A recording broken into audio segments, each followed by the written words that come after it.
having to do something new, implies that you'll have to learn and apply new mental models.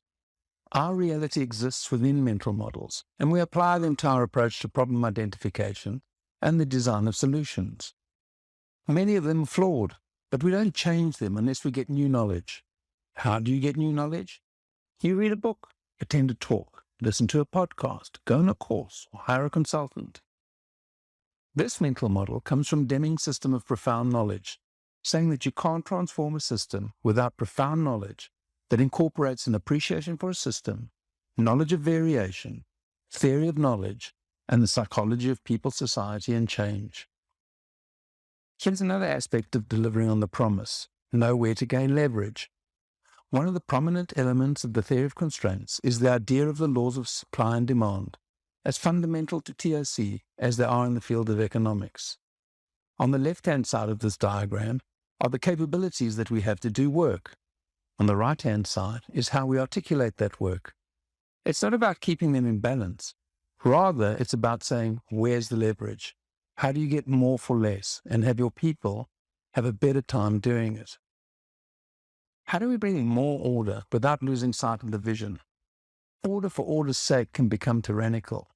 But if you can make order something that encourages intrinsic discipline, undergirding creativity, then you're onto something. This mental model of systems thinking comes from the fifth discipline, one of those core books I referenced earlier. At the center is systems thinking, surrounded by personal mastery, mental models, team learning, and shared vision. Part of the promise of the Systems Thinker course is to embed a scalable, sustainable operating philosophy. An operating philosophy sits underneath what's happening at the level of operations. It what informs the principles and practices of what you do. In my early consulting, I started off grounded in the engineering mode of thinking. It was all operations management and it just made sense.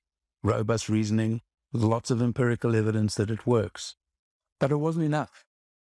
After my adventure with the National Productivity Institute, where I found the fifth discipline and the goal, I started paying a lot more attention to why people are anxious about learning new things. What is it that makes them nervous? Understanding this anxiety is part of organizational development.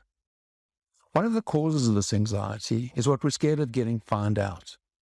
A profound aspect of learning is that if you're not making mistakes, you're not learning. To create somewhere safe to learn, you have to accept mistakes.